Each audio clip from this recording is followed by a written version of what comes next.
Welcome, big marketing guys. We're going to read the news. We got 4 sick articles today from places around the internet. We're back. We're back.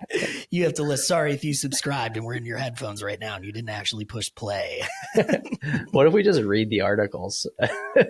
Let's do that. I would listen to that podcast if somebody just read me articles. I probably would too, but I think you could just do that through Apple, like on your iPhone. No, it's cooler when it's us. What's your value prop for your podcast? We read stuff that other people wrote so that you don't have to. I think it's got legs. I love it, man. I think it's got legs. All right. So, Spencer, did you know that Black Friday season is upon us? Trust me, I know. Me too. Actually, this is one of the first years that I'm not running an insane sale this month, and we're not doing a sale. Are you doing anything? Not specific to the holiday season because we've got something else going on that's kind of an evergreen promo. Yeah. And we're going to run that for like the next 3 months. And adding anything on top of it would be ridiculous. Yeah. Like you might as well just offer it for free if we were going to do that. So no.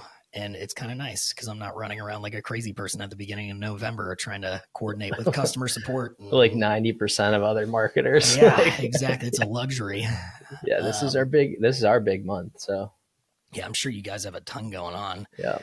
But this article, the first article is from Marketing Brew, and it's just talking about the ad budget. So marketers to spend most of holiday budgets in November.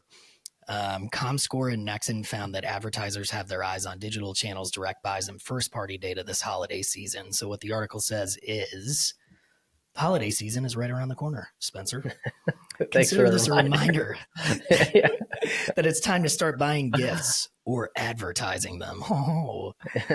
Many people have likely started shopping already, but the biggest spending season for marketers is coming up, according to research conducted by ComScore's programmatic division Proximic and ad tech platform Nexon.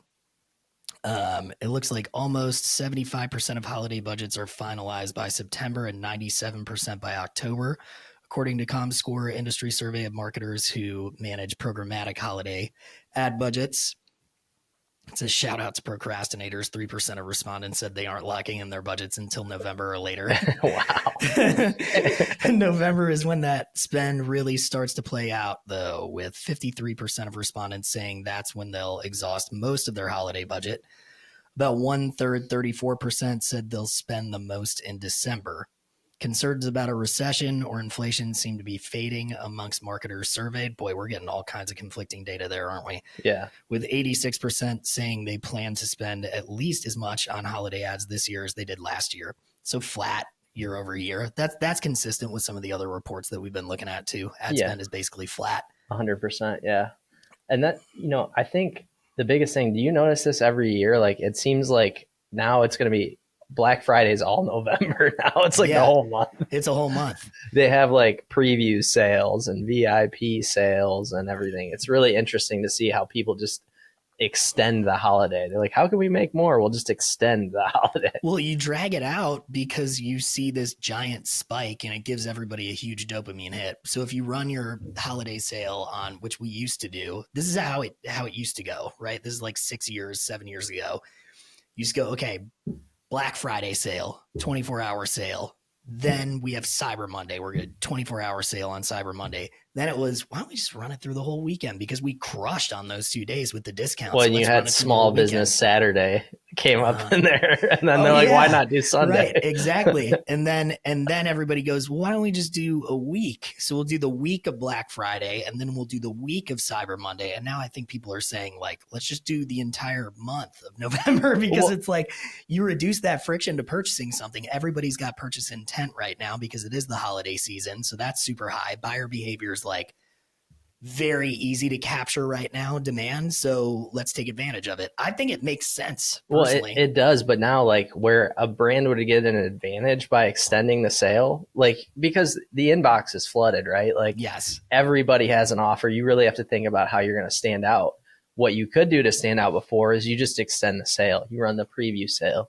You run the VIP sale. Now you can't do that because everybody's doing it. Everybody's doing it. Yeah. So you get lost in a sea of sales. The other thing you're doing too is you're pulling forward purchases that would have happened at full price. Some percentage of those purchases would have happened at full price. Yeah, 100%. And you're sacrificing some margin. So you have to pay attention to that too. You can't get too crazy with this. Like a month, I think, is the longest span of time that you want to go with a discount, like a Black Friday sale or something like that, because otherwise you're just selling your product at a discount now. Yeah, and I wouldn't even go the whole month. Like I'd do it sporadic. I would pick specific days that we're going to do it and then run a blast. One of the things that we found helpful for Black Friday we did last year that was great was set up calendar reminders. So basically you could click a button in the email so you could be reminded of every sale we had during the month. Oh, that's smart. That really worked well. So that's something that people can do. You can just create a calendar link in your email, and then everyone knows exactly when your sale is, and they get a pop-up on their phone,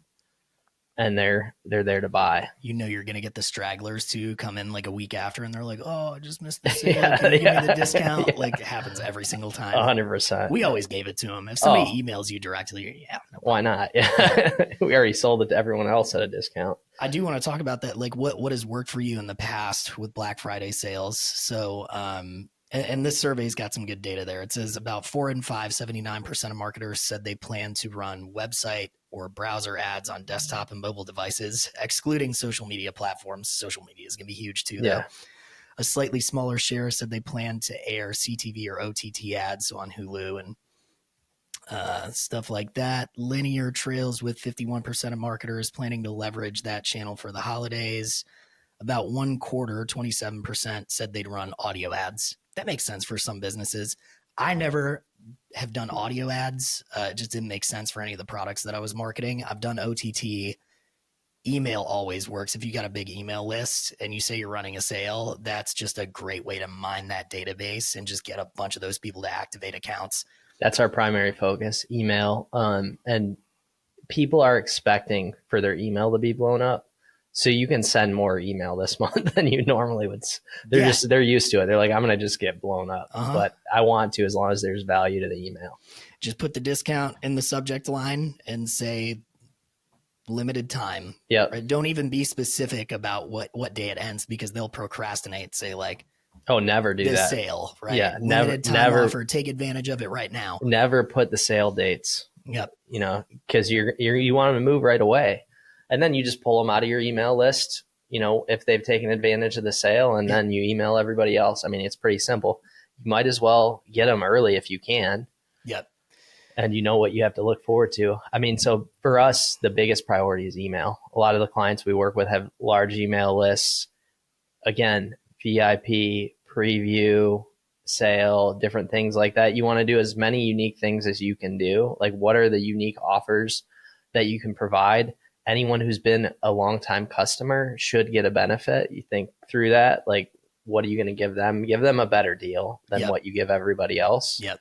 Because they've been there to support you. So you want to push them. Plus they see all your offers, right? So like if they've seen you running offers frequently, they might be burnt out on you sending them offers. So it has to be something really good. But yeah, that's kind of our focus, is just on the email side. We don't do a ton of social media ads. We do some organic. SEO doesn't work for this really, so nothing there. But no, there's not much you can do there. You just want to advertise it on your site, so all that cold traffic sees that there's a limited time offer that they need to take advantage of on this visit. It'll increase your conversion rate, like no question. Yeah, like we're running unique pop-ups on specific blog posts targeted towards whatever the keyword is that we're running. So we'll do those. We'll do unique exit intent pop-ups.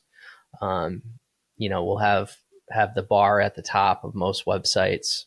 Yep. Advertising what the specific offer is, if there's an overarching offer.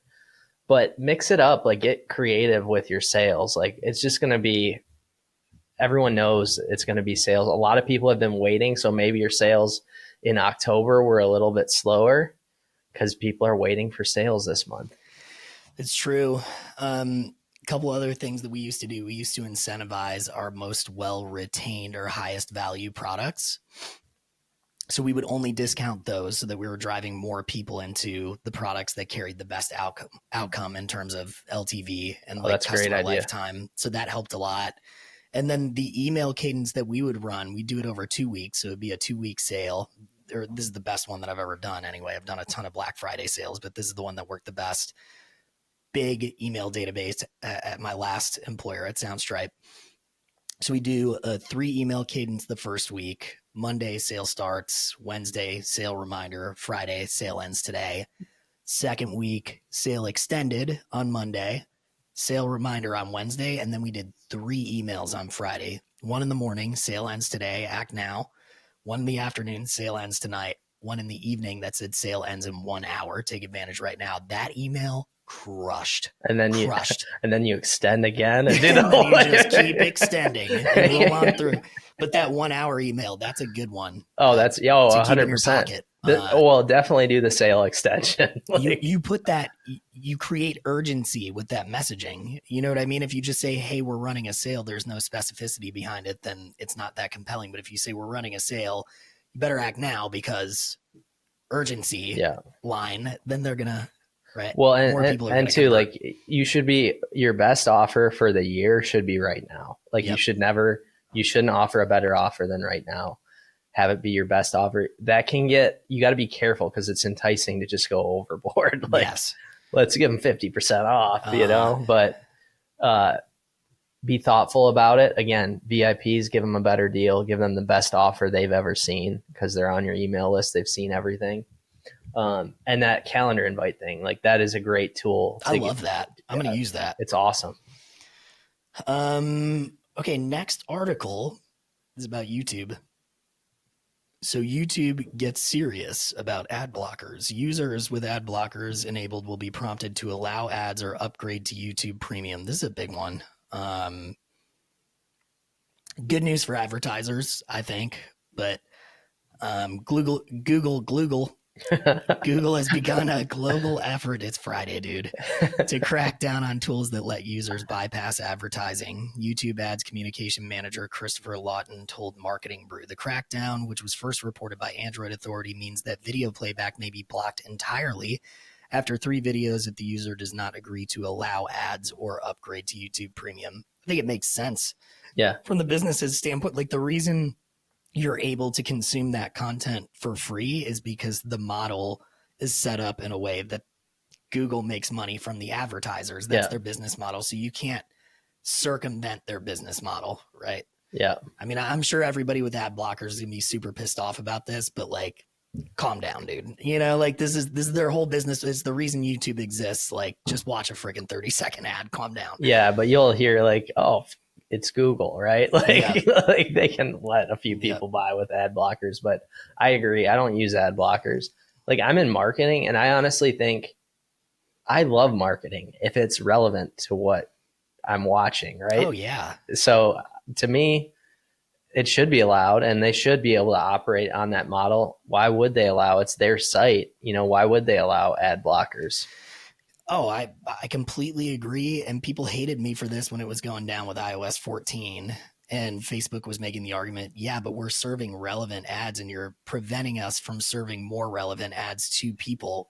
As a marketer, obviously, selfishly, I agree with Mark Zuckerberg on this, but also as a consumer, there are so many things that I see in my Instagram feed where I'm like, oh, this is an awesome, I'm totally going to buy this. I'm one of those people that gets targeted all the time because they know I purchase things, but it's a great way to learn about new products that you might be interested in. If you're a runner or you follow like music tech handles or something like that, they're going to advertise the right stuff to you.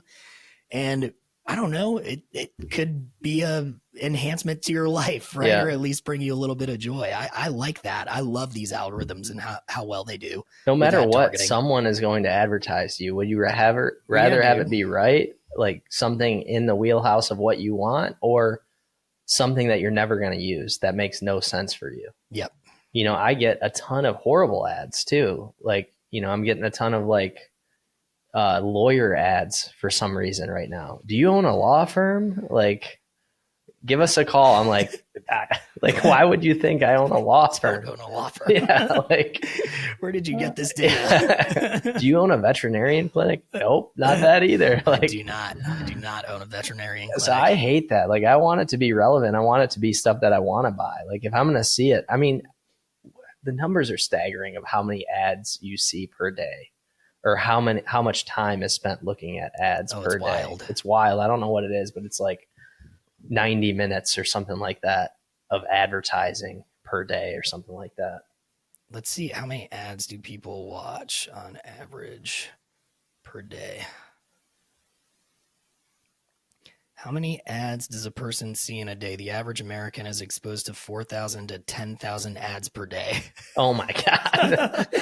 That's nearly double the number of ads the average person saw in 2007 and over 5 times as many ads as the average person saw in the 1970s. Yeah, that's wild.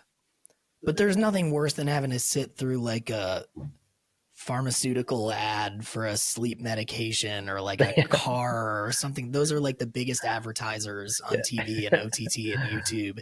It's like, are you geriatric and shitting your pants? Yeah, I'm like, no, what? No, I'm like, not. dude, I keep getting ads for ARP, like the ARP card. I'm like, who thinks I'm 50 years old or whatever the age is? This is the easiest ad targeting there is, I know, too. age. That goes back to that report we read a few weeks ago on the pod where they were talking about a bunch of the OTT data is wrong. Yep. That sucks. Yeah, like 50% of it. You're like, what? Like, it's crazy. I mean, I list my age, I think, everywhere, basically. It's on Facebook. Right. Like it's not a mystery. Yeah. Like, it's out there. I'm not 50 or 60 or whatever the age is to do that. But this kind of rolls into the next, the news article I put in here. So are you good on that? Yeah, dude. A lot of brands. So this is article I found is why D2C brands are increasing direct mail marketing, which is interesting to hear because I hate direct mail marketing. But after reading this article, I'm thinking about it. I'm like, it's less saturated than the digital marketplace, right? I think that's what we all need to be aware of as marketers is like, what are the channels that have been abandoned because digital has gotten so popular? Like we know digital ad buys are not getting cheaper. Like they're just going to keep getting more expensive. So if you want to hedge your bets or like lower your overall cost of acquisition, you've got to be in some of these other channels that don't cost as much. And this is a perfect example to me where it's like, yeah, you can buy mailing addresses, you can target those mailing addresses, and you can put a message right in somebody's mailbox. Could that work for you? It's worth an experiment. I mean, think about it. When we're online, we're getting like 5 to 10,000 ads that we're seeing. When I go home and get my mail, I'm getting like, there might be 10 ads in there. The odds are actually a lot better of converting as long as it's a good ad. Like I do look at the flyers. If it's in an envelope, I never look at it. Yep. Like, cause I just think it's someone selling me a credit card. Yeah, it goes directly in the trash. Yeah. So like send the flyer. But if it's a little card flyer or and it's relevant. Yeah. 100%. This says a 2022 survey revealed 44% of D2C marketers raised their direct mail budgets to circumvent the higher customer acquisition costs on digital platforms. A lot of that came after the iOS updates that everyone was freaking about. But yeah, dude, like this is to me the perfect approach. I think we might try this on a few different things. Like, that's why a good not? idea. And here's another idea. Here's what you need to do, dude.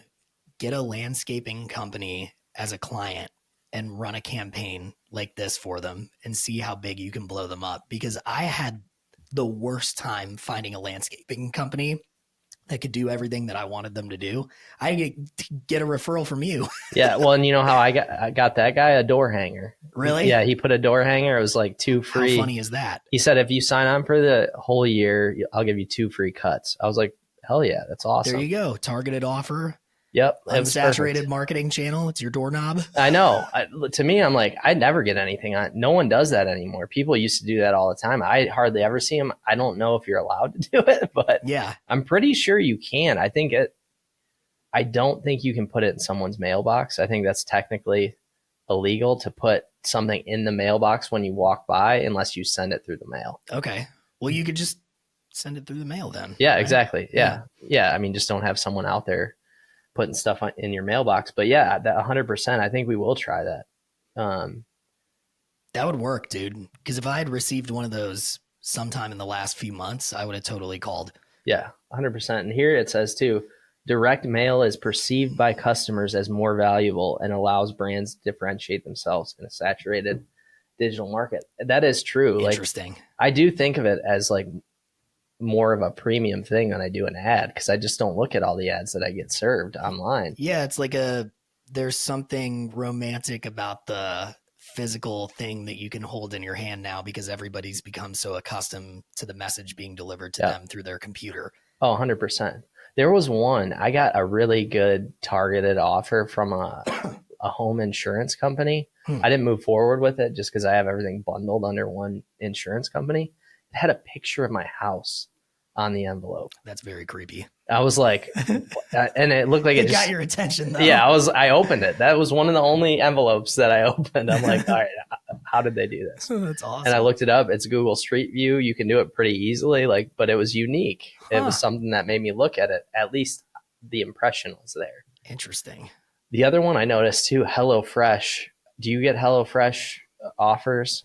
Yes. Yeah, but I've never used it. I haven't either, but I've opened theirs too, because their like envelopes have like bumps on them. Almost. It's like chicken pox on the envelope. And I'm like, this is weird. Something like tactile. Yeah. I'll open it though. I'll open it. Yeah. So those are some differentiators you can try. That's cool. Yeah. Well, I mean, I think direct mail is cost efficient. So as marketers, we shouldn't count it out. It's worth a shot. I'm actually thinking about, with Boombox, I can go maybe get recording studios or something like that, their addresses, and just send them something in the mail, direct mail. That could work. It could work. The challenge with B2B is making sure the right person sees it. That's it. Yeah. Because you don't know who's getting that mail. That's true. Studios, though, are typically really small operations. Well, if they are, then that would work probably. Worth a shot. Noted. Cool. All right. On That's to the why next. I love our conversations, Spencer. Yeah. All right. Another article here. Marketing to Gen Z, why marketers must be authentic to avoid brand ick. And we've all seen brand dick? It let the D off. Why? Yes, avoid the brand dick, everybody. Gen Z does not want the brand. I'm a child. You are, but that's hilarious. No, but we've all seen this. And of course, the case study in here for like the bad is definitely Bud Light. We've talked about it a million times. Yes, yeah. But like none of this, a lot of these companies that go onto social media, they're not authentic. They're just operating as a business. It doesn't feel right. Like Bud Light going after that trans person, like that just doesn't fit. It felt so transactional and so icky. Yeah, exactly. This actually makes me think of the Grimace Shake promotion, because that's actually an example of where brand ick can work for it, because that went viral on TikTok because it was so stupid. Well, I think it was actually funny. I think it wasn't over the top. Like you see these brands like go out and buy you shouldn't ask for a purchase like that. Right. It needs to be subtle, be very subtle in your marketing. Yep. Especially with Gen Z. I mean, if you're going after the younger audience, they're not going to respond to that. If you go after an older audience, they're more likely to respond where they're told what to do, at least from what we've seen. But especially if you have like influencer campaigns and stuff, you just want it to be subtle. Yeah. You want it to seem like they're you don't want it to seem like an ad. Product placement. Exactly. Classic product placement. And that's the thing. Like all of those Grimace Shake ones, those weren't, everyone who did that was not paid for. Right. A handful of people were, and then people jumped on the bandwagon and did it.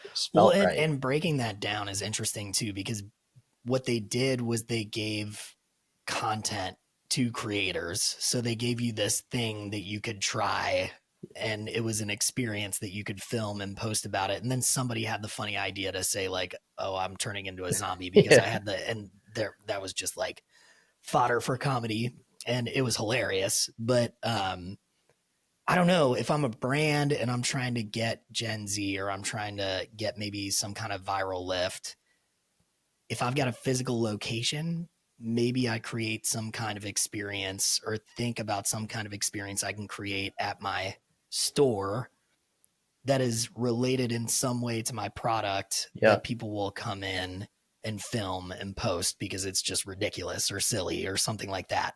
Yeah, that's what this article mentions too. It's like create an event, an experience around your product. An experience. Yeah, no, I agree with that 100%. It's just, you just gotta, if it seems like an ad, everyone's gonna notice. Totally. Like, and as a marketer, you're gonna notice.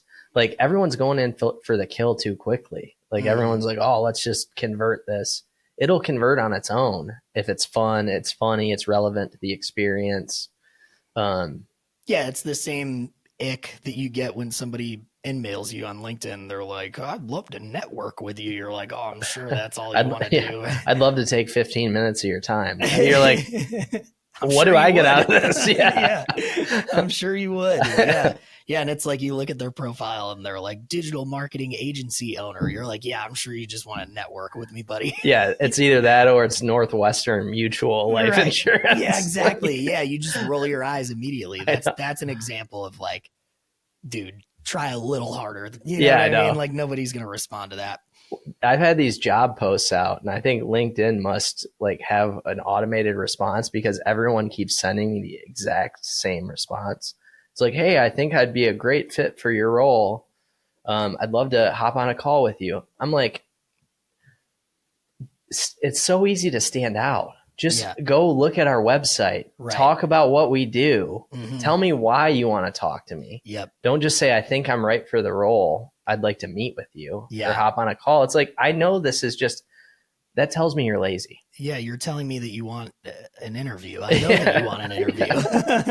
Exactly. Tell me why I need to, or why I should be interested in interviewing you. I know. Yes. Answer that question. That's really what you should think about in any advertisement, any outreach. Like, what's in it for the person you're doing outreach to? Exactly. Is it funny? Is it relevant? Is it kitschy? Is it, there's got to be something to it. And we're stand out. We're losing that, man. Like, and that's the thing. If we're getting 10,000 advertisements a day, like that's insane. Yeah. You're drowning in an ocean of other people trying to get the same people to buy their shit. Yeah. Yeah. And I mean, you see it all over the place, but definitely on social media too. It just seems like some of these brands, it's just so gross to see what they're trying to do. Oh yeah. Yeah, absolutely, man. No, I think being able to stand out, I think humor is great for that. Like our Instagram social media strategy is our engagement is through the roof. It's the most well engaged with social media strategy I've ever run because it's all humor based. Yeah. We're a music company. We don't have to take ourselves seriously or be serious in presenting ourselves to the world. So we're like, well, let's just be funny. We all like memes. We all like jokes. So we're just goofy on social media and people love it. Yeah. No, you look at and this is just a weird account. This is one of my favorite accounts, the TSA account, like the airport TSA. Their account is incredible. So funny. They've got over 1 million followers. The strategy was incredible. And like, all they're doing is being punny and talking about the contraband stuff that comes through the x-ray machines and stuff. That's such good content. I know, it's great content. And they realized that and took advantage of it. Yep. But like most government agencies aren't going to do that. No. And you look at it, they have so much recognition around that account. Especially for them because it's unexpected too. Yeah. Like I think you could argue that a music company, it is kind of expected that you be a little bit more goofy. But if you work for a more buttoned up brand and you're just ridiculous, then you're going to stand out because people are like, what is the TSA doing? You know, like it's just funny. It's fun to talk about. Oh yeah. You got to do that. Yeah. I was just thinking today, we got this new office here and I was like, why did I got our logo they're going to put on the door. But I'm like, man, I should have put like Saul Goodman's logo or something hilarious on there. Saul. Yeah. Like, it would have been so fun. That would have been a good idea. idea. Too late. Damn. That would have been a good idea. Yeah. What are you going to do? What are we going to do? WeWork is bankrupt, dude. We got to find a new. Did they go bankrupt? Office. I know they were on the verge. They're going to declare it. I don't know. I just read the headline that said they're going to have to declare it. But what'd you say yesterday? That they're just going to get rid of the locations that are, or spin down. That's what I've heard. Doing well. Yeah. They just said they're going to get rid of the ones that aren't good. I mean, because all of those investors need to be made whole. So they're going to try. I would think. If not, maybe we just buy the building and then we can actually own it. Easy. Pocket change. Yeah. The big marketing guy's building. Put our logo on there. Cool, man. Cool. All right. What else we got? Anything? I think that's it, dude. All right. Perfect. That's the news, ladies and gents. Take care. Thanks for hanging out.